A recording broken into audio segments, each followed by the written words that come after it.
Hello everyone, welcome to the new word ideal thinking. So today we will going to start inductive effect. We will try to solve some of the questions which were there in the previous year NEET questions in the NEET exam. So हम एक ही example के through नए नए concept को सीखने का कोशिश करेंगे, ठीक है।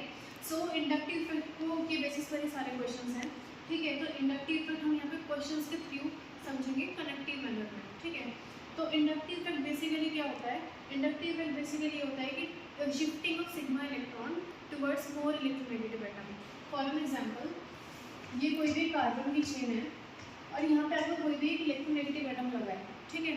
तो आपके पास ये क्या है? ये जो भी बॉन्ड्स हैं आपके, ये सिग्मा बॉन्ड्स हैं, ठीक है। तो अब क्या होता है कि ये आपका ये आपका इस कार्बन के कंपेरिजन में अगर ये एक्स आपका एक्स की अगर आपकी इलेक्ट्रोनेगेटिविटी ज़्यादा हुई कार्बन की इलेक्ट्रोनेगेटिविटी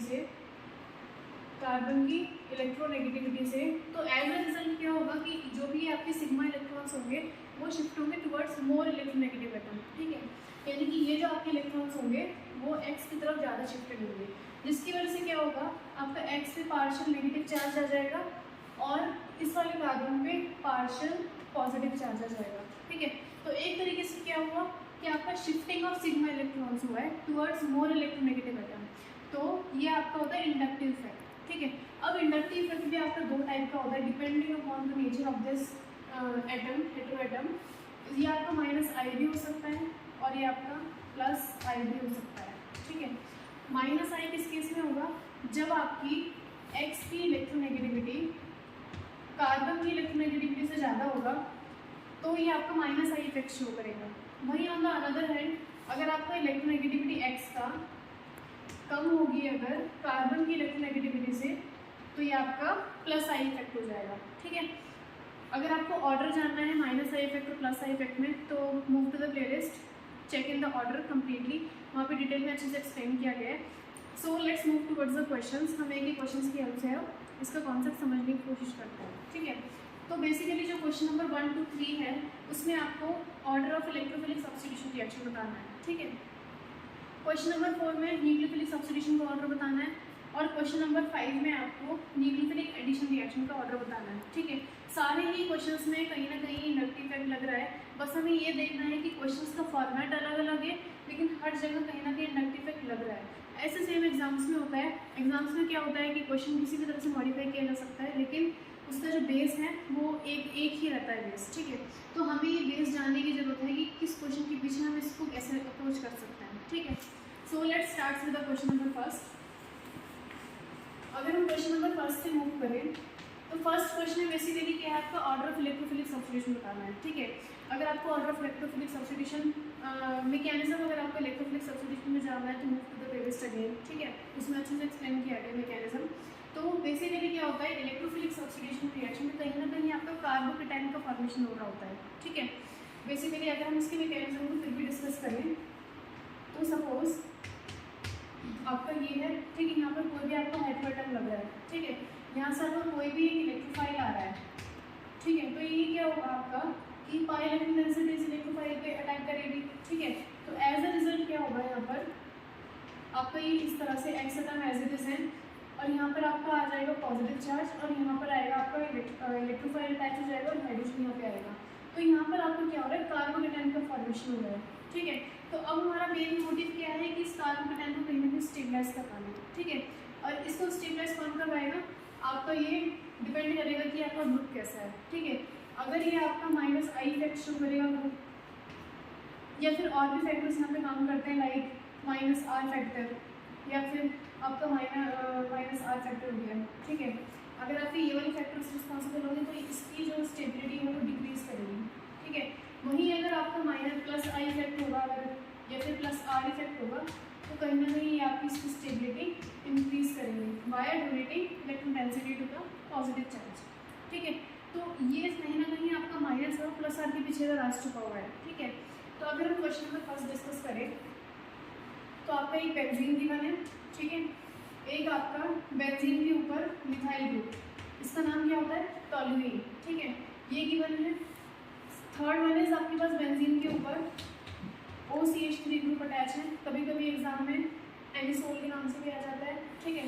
एंड एट लास्ट आपका बेंजीन के ऊपर ग्रुप अटैच है CF3, ठीक है। तो अगर आप इसका इलेक्ट्रोफिलिक ऑर्डर को डिस्कस करो तो कहीं ना कहीं कार्बोकेटाइन का फॉर्मेशन होता है आपका इंटरमीडिएट, ठीक है। कार्बोकेटाइन को स्टेबल करवाना है, तो देखो ये आपका एक न्यूट्रल है, ठीक है, ना ये प्लस आई है इसके थ्रू, ना ही आपका ये माइनस आई है इसके ऊपर, ठीक है। अगर आप CH3 की बात करोगे तो CH3 जो है वो आपका हाइपर कॉन्जुगेशन से इलेक्ट्रॉन डेंसिटी डोनेट करती है और कार्बोकेटाइन को स्टेबलाइज करती है, ठीक है। यानी कि आपको कहीं ना कहीं ये भी स्टेबलाइज कर सकता है, ठीक है। OCH3 है, OCH3 में क्या होता है, ऑक्सीजन के पास लोन पेयर होता है। एज अ रिजल्ट ऑक्सीजन के पास लोन पेयर होने से क्या होता है कि ये इसका इलेक्ट्रॉन डेंसिटी मैंने ऐसे बना दिया, ठीक है। ये लोन पेयर ऐसे डोनेट करेंगे रिंग में और इस तरह से रिंग में पाई इलेक्ट्रॉन क्लाउड मूव कर जाएगा, डीलोकलाइज हो जाएगा। तो एक तरीके से ये भी रिंग में इलेक्ट्रॉन डेंसिटी डोनेट कर रहा है, जिसकी वजह से क्या होता है ये कार्बोकेटाइन को स्टेबलाइज कर पाएगा। इन शॉर्ट ये आपका जो है वो +R से स्टेबलाइज हो जाता है, ठीक है। तो यानी कि आपका ये भी कार्बोकेटाइन को स्टेबलाइज करवा सकता है, ठीक है। और एट लास्ट आपका CF3 ग्रुप यूज हो रहा है यहाँ पर, ठीक है। अगर आप CF3 देखो तो कहीं ना कहीं यहाँ पर आपका इंडक्टिव इफेक्ट लग रहा है। कैसे, अगर मैं इसका स्ट्रक्चर बनाऊँ तो कहीं ना कहीं क्या होता है 3 फ्लोरीन एटम है और ये अच्छा खासा इलेक्ट्रॉन डेंसिटी कार्बन से ले लेते हैं, ठीक है।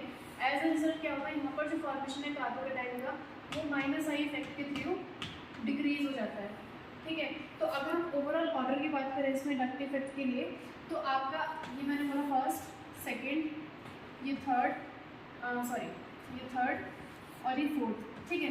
अब अगर मैं इसमें ऑर्डर में बात करूँ तो सबसे पहले देखो ये हाइपर कॉन्जुगेशन, अगर आप पावर की बात करो तो सबसे ज़्यादा हम रेजोनेंस इफेक्ट को देते हैं प्रायोरिटी, उसके बाद हम देते हैं इसको हाइपर कॉन्जुगेशन को और उसके बाद हम लास्ट में प्रायोरिटी देते हैं इंडक्टिव इफेक्ट को, ठीक है। एक बात तो ध्यान रखना ये दोनों जो इफेक्ट है वो आपके डिस्टेंस इंडिपेंडेंट इफेक्ट है, ठीक है। क्या है आपका डिस्टेंस इंडिपेंडेंट, लेकिन जो आपका इंडक्टिव इफेक्ट है वो आपका डिस्टेंस डिपेंडेंट इफेक्ट है, ठीक है। क्या है आपका डिस्टेंस डिपेंडेंट इफेक्ट, वो भी हम एग्जांपल लेके देखेंगे कि किस तरह से डिस्टेंस को इफेक्ट करता है, ठीक है।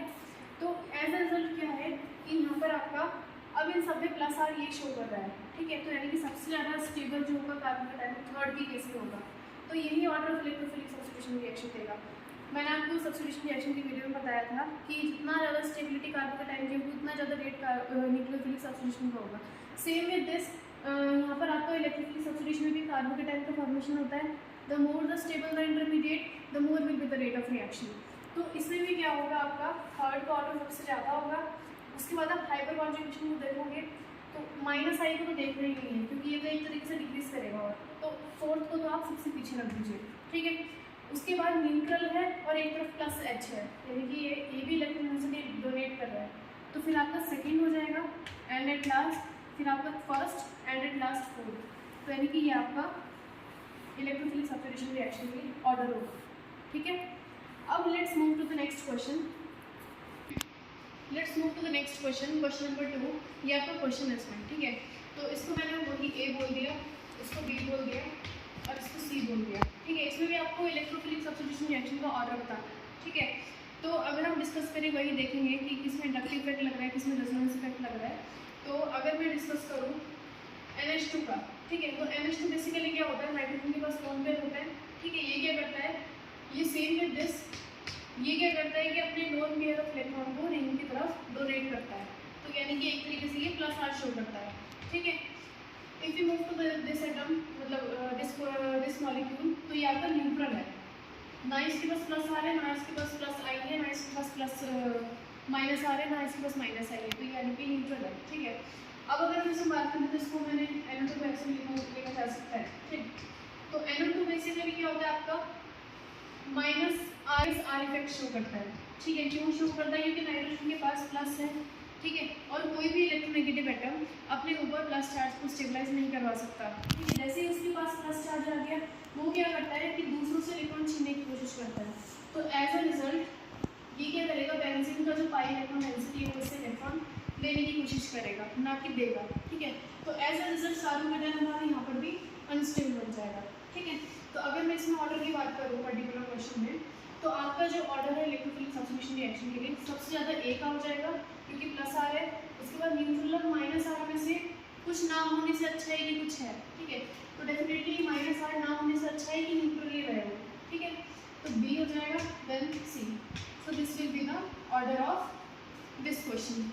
Electrophilic substitution. ठीक है, अब नेक्स्ट क्वेश्चन में मूव करते हैं। So let's move to the third question. ठीक है, थर्ड क्वेश्चन में इसमें बेसिकली अगर हम फर्स्ट को देखें तो इसमें जो OH ग्रुप है सेम ऑक्सीजन के लोन पेयर इसमें डोनेट करेंगे, तो यहाँ पर आपको ये लग रहा है इसमें plus R effect, right. Cl है, एक बार ध्यान रखना अगर कोई भी हमारा हेलोजन अगर बेंजीन से अटैच है तो वो प्लस आर या फिर माइनस आर शो नहीं करता, it only shows the inductive effect. ठीक है, और वो भी माइनस आई इफेक्ट शो करता है। ठीक है, क्योंकि क्लोरीन की electronegativity in comparison to carbon ज़्यादा होती है, जिसकी वजह से माइनस आई इफेक्ट शो करता है। ठीक है, और ये आपको क्या हो गया, न्यूट्रल हो गया। ठीक है, तो सेम विद दिस हम पहले मूव करेंगे इसमें, तो यहाँ पर ए की रिएक्टिविटी सबसे ज़्यादा होगी, देन सी, देन बी, क्योंकि बी में आपका माइनस आई इफेक्ट अच्छा खासा शो हो रहा है। ठीक है, ओके, तो ये इसका ऑर्डर हो जाएगा। ठीक है, हालांकि जो Cl है उसमें आपका प्लस आर भी लगता है शो। ठीक है, प्लस आर भी शो होता है, लेकिन इस केस में ये आपका एक एक्सेप्शनल केस हो गया। इस केस में जो आपका माइनस आई इफेक्ट है वो डोमिनेट कर जाता है in comparison to plus R effect. ठीक है, रीजन जानना है तो move to the playlist again. Okay, so let's move to the next question, question number 4। Okay, so question number 4 is आपको इसमें न्यूक्लियोफिलिक सब्स्टिट्यूशन रिएक्शन का ऑर्डर बताना है। ठीक है, अब आप पूछोगे कौन सा ऑर्डर बताना है, SN1 का SN2 का, तो मैं क्वेश्चन देती हूँ कि आपको SN1 रिएक्शन का ऑर्डर बताना है, क्योंकि दोनों मैकेनिज्म अलग अलग तरह से चलता है। ठीक है, तो SN1 का अगर हम बात करें तो उसमें बेसिकली आपका कार्बोकेटाइन का फॉर्मेशन होता है। ठीक है, तो सेम विद दिस आपको कार्बोकेटाइन को कहीं ना कहीं स्टेबलाइज करवाना है। ठीक है, ठीक है, तो इसमें क्या है, बेसिकली आपको SN1 का ऑर्डर बताना है, तो SN1 में कार्बोकेटाइन का बेसिकली फॉर्मेशन होता है। ठीक है, तो कार्बोकेटाइन के फर्स्ट स्टेप क्या होता है कि लीविंग ग्रुप लीव करना चाहिए, तो हम इसको लीविंग ग्रुप की बेसिस पर ही सॉल्व करेंगे क्वेश्चन को। तो क्या होगा, बेसिकली सबसे पहले आपका क्या करेगा, ये कार्बोकेटाइन का फॉर्मेशन करने के थ्रू आपका ये इस तरह से मूव कर जाएगा। ठीक है, क्योंकि इलेक्ट्रोनेगेटिविटी ज़्यादा है इन कंपैरिजन टू आर। ठीक है, तो एज ए रिजल्ट क्या होगा, टोसाइल OTS ग्रुप को हम लोग इस तरह से भी लिख सकते हैं। ठीक है, ये आपका OTS ग्रुप होता है। ठीक है, हम लोगों का स्ट्रक्चर इसका तो OTS ग्रुप को ये होता है। ठीक है, तो एज ए रिजल्ट आपको यहाँ पर क्या होगा, O negative, S double bond O, और यहाँ पर आपका बेंजीन रिंग और इससे CH3 attach. Same with this यहाँ पर आपका OH माइनस हो जाएगा और यहाँ पर आपका Cl माइनस हो जाएगा। ठीक है, तो अगर हम इसमें बात करें आपका किसका रेट ज़्यादा होगा, तो जहाँ नेगेटिव चार्ज ज़्यादा स्टेबलाइज हो जाएगा वो उसका ज़्यादा रेट हो जाएगा। ठीक है, तो इसमें बेसिकली क्या है कि देखो यहाँ पर नेगेटिव चार्ज जो है वो 2 जगह जाकर के डिलोकलाइज हो सकता है। ठीक है, तो इसका मतलब ये कह सकते हैं यहाँ पर कि ये जो माइनस आई, ये जो नेगेटिव चार्ज है वो यहाँ पर एक तरीके से रेजोनेंस के थ्रू स्टेबलाइज हो रहा है। ठीक है, रेजोनेंस के थ्रू स्टेबलाइज हो पा रहा है। ठीक है, लेकिन अगर आप इन दोनों में बात करो तो इसमें इन दोनों के कंपैरिजन, अगर हम इसका ऑर्डर बात करें तो अगर मैं A लिखूँ, B लिखूँ, अभी हम इन दोनों को मूव करेंगे, C लिखूँ, तो अगर मैं इसमें न्यूक्लियोफिलिक सब्स्टिट्यूशन रिएक्शन का ऑर्डर लिखूँ, सबसे पहले A होगा, देन आपका होगा C, देन आपका होगा B। ठीक है, अब आप ये क्वेश्चन कर सकते हो यहाँ पर कि मैम इन दोनों में तो ये जो नेगेटिव चार्ज है वो ऑक्सीजन पर है और ये जो नेगेटिव चार्ज है वो Cl पर है, यानी कि नेगेटिव चार्ज ऑक्सीजन पे, ऑक्सीजन ज़्यादा इलेक्ट्रोनेगेटिव होता है क्लोरीन के कंपैरिजन में, लेकिन यहाँ पर ऐसा नहीं होता। क्यों? क्योंकि आपके पास ऑक्सीजन का साइज ऑलरेडी स्मॉल है और उसमें आप नेगेटिव चार्ज और इंट्रोड्यूस करवा रहे हो, तो अकोमोडेट होना मुश्किल हो जाता है थोड़ा, due to very small size वहाँ पर इलेक्ट्रॉनिक रिपल्शन बहुत ज़्यादा इंक्रीमेंट हो जाता है। ठीक है, एज अ रिजल्ट यहाँ पे आपका जो Cl है वो उसके पास वेकेंट डी ऑर्बिटल भी होता है, तो ईजिली नेगेटिव चार्ज को अकोमोडेट भी कर सकता है और साथ में थोड़ा बहुत माइनस आई इफेक्ट लगा करके इसको स्टेबलाइज भी करवा सकता है, तो इसलिए आपका इसका ऑर्डर हो जाएगा ये वाला। ठीक है, now let's move to the next question. Okay, so now let's move to the next question, question number 5। Previous question में हमने न्यूक्लियोफिलिक सब्स्टिट्यूशन रिएक्शन की बात की थी। अगर आपको और डिटेल में जानना है तो चैनल की प्लेलिस्ट पे एक वीडियो है, you can move to that video. ठीक है, तो अगर हम बात करें इसमें nucleophilic substitution reaction, addition reaction की, सॉरी, तो न्यूक्लियोफाइल कहाँ पर ऐड होना ज़्यादा पसंद करता है? डेफिनेटली जो न्यूक्लियोफाइल है वो आपका नेगेटिवली चार्ज स्पीशीज है, तो जहाँ पर उसको positive electron density, positive centre मिलेगा वहीं पर ही वो अटैक करना पसंद करेगा, तो जहाँ पर ज़्यादा पॉजिटिव सेंटर होगा वो वहाँ पर अटैक करना ज़्यादा पसंद करेगा। तो अगर हम इस वाली क्वेश्चन में मूव करें तो बेसिकली न्यूक्लियोफाइल को वहाँ अटैक करना, दोनों केसेस में इस पोजिशन पर अटैक करना है, इसको इस वाले केस में भी इस पोजिशन पर अटैक करना है। लेकिन अगर हम बात करें 1 है 2 पोजिशन है, दोनों में से कौन सी पोजिशन पर ज़्यादा अटैक फेवर करेगा, तो अगर मैं फर्स्ट में देखूँ तो देखो यहाँ पर इसका साइड एटम जो है सिर्फ हाइड्रोजन अटैच है। ठीक है, और यहाँ पर लेकिन क्या है, यहाँ पर CH3 ग्रुप से अटैच है। CH3 क्या करेगा, हाइपर कॉन्जुगेशन इफेक्ट शो करके इस वाले सेंटर पे इलेक्ट्रॉन डेंसिटी इंक्रीज कर सकता है, ठीक है। तो एज अ रिजल्ट जो आपका सेंटर 1 है वो ज़्यादा इलेक्ट्रोफिलिक है इन कंपैरिजन टू सेंटर 2। तो इसमें अगर मैं बात करूँ तो न्यूक्लियोफाइल का जो रेट होगा अटैक करने का वो सबसे ज़्यादा फर्स्ट पे होगा इन कंपैरिजन टू सेकेंड, ठीक है। Is that clear? अब इस वाले क्वेश्चन पे अगर हम मूव करें तो इस वाले क्वेश्चन में थोड़ा अलग है। हम लोग यहाँ पर जो है वो क्लोरीन क्या करेगा, अपने लोन पे डोनेट करेगा, ठीक है। ओके, इस क्वेश्चन को हम थोड़ा करेक्ट करते हैं। इसमें बेसिकली हम कंसिडर करेंगे F और यहाँ पर CH3 COOCH3, ठीक है।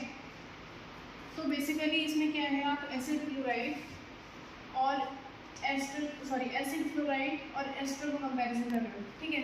तो इसमें क्या होता है, आपका यहाँ पे फ्लोरीन है, ठीक है। तो फ्लोरीन क्या लगाएगा, आपका यहाँ पर माइनस आई इफेक्ट कराएगा, ठीक है। लेकिन आपके यहाँ पर क्या है, यहाँ पर आपका ऑक्सीजन है, ठीक है। ऑक्सीजन क्या करेगा, इसमें अपने इलेक्ट्रॉन डोनेट कर देगा एक तरीके से, ठीक है। तो ये एज ए रिजल्ट क्या होगा, ये आपका प्लस आर शो करेगा, ठीक है। तो ये इलेक्ट्रॉन डेंसिटी और इंक्रीज करेगा इसके ऊपर। तो अगर आप इसमें ऑर्डर की बात करें तो आपका जो इसका ऑर्डर है 1, ये सपोज 1 और 2, तो आपका इसमें 1 का ऑर्डर ज़्यादा होगा in comparison to 2। So we have discussed all the questions. Now if you want to see the detailed explanation या फिर आपको कोई ट्रिक्स वगैरह जाननी है तो फिर मूव टू द प्लेलिस्ट।